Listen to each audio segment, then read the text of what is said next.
নমস্কার বন্ধুরা, তথ্যবন্ধু ইউটিউব চ্যানেলে তোমাদের সকলকে জানাই স্বাগতম। তোমাদের সঙ্গে রয়েছি আমি সুব্রত। তো আজকের এই ভিডিওতে নতুন একটা চাকরির বিজ্ঞপ্তি নিয়ে চলে এলাম। আইবিপিএস অর্থাৎ ইনস্টিটিউট অফ ব্যাংকিং পার্সোনাল সিলেকশনের মাধ্যমে একাধিক রাষ্ট্রায়ত্ত ব্যাংকে 6128টি শূন্য পদে নতুন ক্লার্ক নিয়োগের বিজ্ঞপ্তি প্রকাশিত হয়েছে, যেখানে তোমরা ছেলেমেয়ে সকলে অ্যাপ্লাই করতে পারবে। পশ্চিমবঙ্গের যে কোনো জেলা থেকে অনলাইন মোডে অ্যাপ্লাই করা যাবে। তো আজকের এই ভিডিওতে এই নতুন নিয়োগের অফিসিয়াল বিজ্ঞপ্তি নিয়ে বিস্তারিত আলোচনা করব। এখানে তোমাদের কোন কোন ব্যাংকে নিয়োগ করা হচ্ছে, সেই সঙ্গে কত ভ্যাকান্সি, পশ্চিমবঙ্গে কত ভ্যাকান্সি রয়েছে, আবেদন করতে গেলে শিক্ষাগত যোগ্যতা কী লাগছে, বয়সসীমা কী লাগছে, সিলেকশন প্রসেস কী রয়েছে, এছাড়া তোমাদের এখানে অ্যাপ্লাই করতে গেলে ফিস কত লাগবে, আবেদন করতে হবে কোন অফিসিয়াল ওয়েবসাইটের মাধ্যমে, আবেদন করার শেষ তারিখ কবে, সমস্ত কিছু A to Z জানাবো আজকের এই ভিডিওটির মাধ্যমে। তো অবশ্যই তোমরা ভিডিওটি একটি করে লাইক করে দিও, অবশ্যই ভিডিওটি শেয়ার করে দিও। সেই সঙ্গে নতুন দর্শক হয়ে থাকলে লেটেস্ট ভিডিওর আপডেট সর্বপ্রথমে পাওয়ার জন্য চ্যানেলটিকে সাবস্ক্রাইব করে নিয়ে পাশে থাকা বেল আইকনে ক্লিক করে অল নোটিফিকেশন অপশানটিকে অন করে রাখবে। লেটেস্ট আপডেট তোমরা সবার প্রথমে পেয়ে যাবে। ওকে, তো বন্ধুরা অনস্ক্রিন তোমরা দেখতে পাচ্ছ অফিসিয়াল বিজ্ঞপ্তি ওপেন করলাম। দেখো বিজ্ঞপ্তি প্রকাশিত হয়েছে আইবিপিএস থেকে, ইনস্টিটিউট অফ ব্যাংকিং পার্সোনাল সিলেকশনের মাধ্যমে কিন্তু রিক্রুটমেন্টটি করা হচ্ছে, যেখানে বলা হয়েছে নোটিফিকেশান সিআরপি ক্লার্কস 14। তো দেখো তোমাদের এখানে অফিসিয়াল ওয়েবসাইটটা উল্লেখ করা আছে www.ibps.in। আচ্ছা, এরপরে দেখো তোমাদের এখানে ইম্পর্টেন্ট ডেট উল্লেখ করা আছে, যেখানে বলা হচ্ছে এই মুহূর্তে ফর্ম ফিল আপ শুরু হয়ে গেছে অনলাইন মোডে, এবং ফর্ম ফিল আপের লাস্ট ডেট রয়েছে আগামী 21শে জুলাই 21/7/2024 পর্যন্ত অনলাইন মোডে অ্যাপ্লাই করা যাবে। এছাড়া তোমাদের এই রিক্রুটমেন্টের PET conduct of pre examination training সেটা হবে 12 আগস্ট থেকে 17 আগস্ট 2024 পর্যন্ত। এরপরে দেখো তোমাদের বলা হয়েছে প্রিলি পরীক্ষার অ্যাডমিট কার্ড তোমরা ডাউনলোড করতে পারবে 2024-এর আগস্ট মাসে, এবং তোমাদের অনলাইন প্রিলি পরীক্ষা নেওয়া হবে 2024-এর আগস্ট মাসেই। প্রিলি পরীক্ষার রেজাল্ট প্রকাশিত হবে 2024-এর সেপ্টেম্বরে, এবং তোমাদের প্রিলি পরীক্ষার পর মেন পরীক্ষার অ্যাডমিট কার্ড তোমরা কিন্তু পেয়ে যাবে 2024-এর সেপ্টেম্বর বা অক্টোবর মাসে। তারপরে তোমাদের অনলাইন মেন পরীক্ষা নেওয়া হবে 2024-এর অক্টোবর মাসে, এবং প্রফেশনাল অ্যালটমেন্ট বা ফাইনাল রেজাল্ট তোমাদের প্রকাশিত হবে 2025-এর এপ্রিল মাস নাগাদ। ঠিক আছে, তো খুব ফাস্ট তোমাদের কিন্তু রিক্রুটমেন্টটি হবে। আচ্ছা, এরপরে দেখো তোমাদের এখানে ইন্ডেক্স দেওয়া আছে, অর্থাৎ তোমাদের কোন কোন পেজে পিডিএফের কোন কোন পেজে কী কী রয়েছে সেগুলো তোমাদের এখানে পরপর মেনশন করা আছে। আচ্ছা, প্রথমে আমরা দেখে নেব তোমাদের এখানে কোন কোন রাষ্ট্রায়ত্ত ব্যাংকে রিক্রুটমেন্টটি করা হচ্ছে, সেটা প্রথমে দেখে নেব।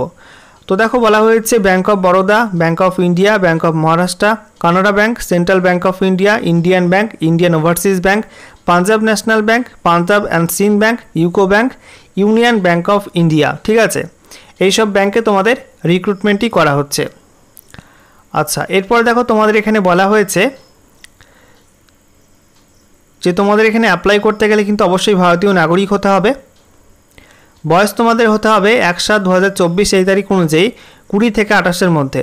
সেই সঙ্গে তোমাদের এখানে বয়সসীমার জন্ম তারিখটাও কিন্তু উল্লেখ করা আছে, যে বলা হচ্ছে 2/7/1996 থেকে 1/7/2004-এর মধ্যে তোমাদের জন্ম তারিখ হতে হবে। সঙ্গে বয়সের ছাড় রয়েছে, SC/ST প্রার্থীরা 5 বছর বয়সের ছাড় পাবে, ওবিসি প্রার্থীরা 3 বছর বয়সের ছাড় পাবে, PWBD প্রার্থীরা 10 বছর এখানে বয়সের ছাড় পেয়ে যাবে। ঠিক আছে, এরপর দেখো শিক্ষাগত যোগ্যতা কি লাগবে। বলা হয়েছে তোমাদের এখানে শিক্ষাগত যোগ্যতা হতে হবে 21/7/2024 এই তারিখ অনুযায়ী, যেখানে তোমাদের যে কোনো স্বীকৃত বিশ্ববিদ্যালয় থেকে যে কোনো শাখায় গ্র্যাজুয়েশন বা ডিগ্রি করা থাকতে হবে। এছাড়া তোমাদের এখানে বলা হয়েছে কম্পিউটার জ্ঞান থাকতে হবে, কম্পিউটার তোমাদের কাজ করার জ্ঞান থাকতে হবে, এবং সেই সঙ্গে কম্পিউটার সার্টিফিকেট বা ডিপ্লোমা সার্টিফিকেট বা ডিগ্রি সার্টিফিকেট করা থাকতে হবে স্বীকৃত প্রতিষ্ঠান থেকে। ঠিক আছে, এছাড়া বলা হয়েছে তোমাদের যদি হাই স্কুলে বা কলেজে বা কোনো প্রতিষ্ঠান থেকে কম্পিউটার সাবজেক্ট নিয়ে পড়াশোনা করা থাকে, অর্থাৎ আইটি বা কম্পিউটার নিয়ে পড়াশোনা করা থাকে, সেক্ষেত্রে তোমাদের কিন্তু সার্টিফিকেটটা এক্সট্রা লাগবে না। ওকে, আর তোমরা যে স্টেটে অ্যাপ্লাই করবে সেখানকার লোকাল ল্যাঙ্গুয়েজ তোমাদের জানতে হবে, অর্থাৎ সেই ভাষায় তোমাদের লিখতে পড়তে বলতে জানতে হবে। ঠিক আছে, সাপোজ তোমরা পশ্চিমবঙ্গে অ্যাপ্লাই করলে তাহলে তোমাদের কিন্তু পশ্চিমবঙ্গের যে বাংলা ভাষা সেই বাংলা ভাষা কিন্তু লিখতে পড়তে বলতে জানতে হবে। এবার দেখো অ্যাপ্লিকেশন ফিস কত লাগবে। এখানে বলা হয়েছে অ্যাপ্লিকেশন ফি তোমাদের লাগবে SC/ST, PWBD, ESM, DESM এই সমস্ত ক্যান্ডিডেটদের ক্ষেত্রে 175 টাকা, বাকি সমস্ত প্রার্থীদের ক্ষেত্রে 850 টাকা অ্যাপ্লিকেশন ফি লাগবে। অ্যাপ্লিকেশন ফি তোমরা কিন্তু অনলাইন মোডে পে করতে পারবে। এছাড়া দেখো তোমাদের এখানে বলা হয়েছে প্রিলি পরীক্ষার যে সিলেবাস, ইংলিশ ল্যাঙ্গুয়েজ, সেখানে তোমাদের 30টি প্রশ্ন 30 নাম্বার, সময় 20 মিনিট। এরপর 2 নাম্বার নিউমেরিক্যাল অ্যাবিলিটি 35টি প্রশ্ন 35 নাম্বার, সময় 20 মিনিট। তারপরে তোমাদের 3 নাম্বার রিজনিং অ্যাবিলিটি 35টি প্রশ্ন 35 নাম্বার, সময় 20 মিনিট। এখানে তোমাদের মোট 100টি প্রশ্ন থাকবে, 100 নাম্বার পরীক্ষার সময় থাকবে মোট 60 মিনিট বা 1 ঘন্টা, ঠিক আছে। আচ্ছা, এরপরে দেখো তোমাদের মেন পরীক্ষার সিলেবাস দেওয়া আছে। বলা হয়েছে প্রথমে 1 নাম্বারে জেনারেল বা ফিনান্সিয়াল অ্যাওয়ারনেস 50টি প্রশ্ন 50 নাম্বার, সময় 35 মিনিট। 2 নাম্বার জেনারেল ইংলিশ 40টি প্রশ্ন 40 নাম্বার, সময় 35 minute. 3 number reasoning ability and computer aptitude 50টি প্রশ্ন 60 নাম্বার, সময় 45 মিনিট। 4 নাম্বার তোমাদের কোয়ান্টিটিভ অ্যাপটিটিউড 50টি প্রশ্ন 50 নাম্বার, সময় 45 মিনিট। অর্থাৎ তোমাদের এখানে মোট 190টি কোশ্চেন থাকছে। 200 নাম্বার পরীক্ষা, সময় থাকবে 160 মিনিট, ঠিক আছে। আচ্ছা, এরপরে দেখো তোমাদের এখানে বলা হয়েছে যে তোমাদের এখানে কোন কোন রাজ্যে কোন কোন ভাষায় পরীক্ষা নেওয়া হবে। তো এখানে আমাদের ওয়েস্ট বেঙ্গলের জন্য বলা হচ্ছে ওয়েস্ট বেঙ্গল ইংরাজি, হিন্দি এবং বাংলা এই 3টি ভাষায় কিন্তু পরীক্ষা নেওয়া হবে। তো বাংলা ভাষায় কিন্তু তোমরা পরীক্ষা দিতে পারবে, খুব ভালো একটা বিষয়। এরপরে দেখো তোমরা এখানে অ্যাপ্লাই করবে কীভাবে। তোমাদের এখানে অনলাইন মোডে অ্যাপ্লাই করতে হবে। IBPS এর অফিসিয়াল ওয়েবসাইট www.ibps.in, এই অফিসিয়াল ওয়েবসাইটের মাধ্যমে তোমাদের কিন্তু অ্যাপ্লাই করতে হবে, ঠিক আছে। এবার আমরা দেখে নেব তোমাদের এখানে ভ্যাকান্সি কোথায় কত রয়েছে। তো এখানে দেখো তোমাদের স্টেট ওয়াইজ, ব্যাঙ্ক ওয়াইজ এবং ক্যাটাগরি ওয়াইজ পরপর ভ্যাকান্সি দেওয়া আছে। এখান থেকে আমরা দেখে নেব পশ্চিমবঙ্গের ভ্যাকান্সি কত।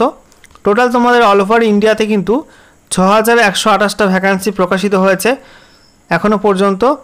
এবং তোমাদের এর মধ্যে পশ্চিমবঙ্গের জন্য ভ্যাকান্সি দেখে নাও, একদম লাস্টের দিকে তোমাদের ওয়েস্ট বেঙ্গল রয়েছে। তো দেখতে পাচ্ছ স্টেট ওয়েস্ট বেঙ্গল, যেখানে ব্যাংকের নাম, তারপরে SC ST OBC EWS general total vacancy দেওয়া আছে। এখানে তোমাদের বলা হয়েছে ব্যাঙ্ক অফ বরোদা এখনও ভ্যাকান্সি রিপোর্ট করেনি, নট রিপোর্টেড রয়েছে, পরে জানাবে ভ্যাকান্সি। তারপরে ব্যাঙ্ক অফ ইন্ডিয়া 17টা ভ্যাকান্সি, ব্যাঙ্ক অফ মহারাষ্ট্রে ভ্যাকান্সি রিপোর্টেড হয়নি, এখনও নট রিপোর্টেড রয়েছে। তারপরে Canara bank 0 vacancy. Central bank of ইন্ডিয়াতে 167টি ভ্যাকান্সি রয়েছে, ইন্ডিয়ান ব্যাঙ্কে নট রিপোর্টেড ভ্যাকান্সি রিপোর্ট হয়নি। এবং তোমাদের ইন্ডিয়ান ওভারসিজ ব্যাঙ্কে 9টি ভ্যাকান্সি এখনও পর্যন্ত রিপোর্ট হয়েছে। পাঞ্জাব ন্যাশনাল ব্যাঙ্কে 120টি ভ্যাকান্সি রিপোর্ট হয়েছে, পাঞ্জাব অ্যান্ড সিন্ধ ব্যাঙ্কে 18টি ভ্যাকান্সি, ইউকো ব্যাঙ্কে ভ্যাকান্সি রিপোর্ট হয়নি, নট রিপোর্টেড রয়েছে। এবং ইউনিয়ন ব্যাঙ্ক অফ ইন্ডিয়াতে কিন্তু ভ্যাকান্সি এখনও রিপোর্ট হয়নি, নট রিপোর্টেড রয়েছে। এখনও পর্যন্ত ওয়েস্ট বেঙ্গলে 331টি ভ্যাকান্সি পাবলিশ হয়েছে। তো এই ভ্যাকান্সি কিন্তু আরও বাড়বে, যেহেতু একাধিক ব্যাঙ্ক এখনও পর্যন্ত ভ্যাকান্সি রিপোর্ট করেনি, নট রিপোর্টেড রয়েছে। সেগুলো আপডেট হয়ে গেলে কিন্তু ভ্যাকান্সি আরও বেড়ে যাবে, ঠিক আছে। এবারে দেখো তোমাদের এখানে প্রিলি এবং মেন এক্সাম সেন্টার কোথায় কোথায় রয়েছে। তো এখানে তোমাদের বাদিকে স্টেট কোড, তারপরে রাজ্যের নাম, তারপরে প্রিলি পরীক্ষার সেন্টার, মেন পরীক্ষার সেন্টার। তো এখানে আমাদের ওয়েস্ট বেঙ্গলের জন্য বলা হয়েছে, ওয়েস্ট বেঙ্গলের জন্য সেন্টার রয়েছে প্রিলি পরীক্ষার সেন্টার আসানসোল, দুর্গাপুর, কলকাতা, গ্রেটার কলকাতা, হাওড়া, হুগলি, কল্যাণী, শিলিগুড়িতে। এছাড়া মেন পরীক্ষার জন্য রয়েছে আসানসোল, কলকাতা, গ্রেটার কলকাতা, কল্যাণী এবং শিলিগুড়িতে এক্সাম সেন্টার রয়েছে, ঠিক আছে। এখানে তোমাদের সমস্ত ইনস্ট্রাকশন দেওয়া আছে, ফর্ম ফিল আপ সংক্রান্ত, ফটো, সিগনেচার সংক্রান্ত সমস্ত ইনফরমেশান তোমরা এখান থেকে পেয়ে যাবে। তো এই অফিসিয়াল নোটিফিকেশান তোমরা কিন্তু IBPS এর অফিসিয়াল ওয়েবসাইট থেকে ডাউনলোড করে নিও, ওকে।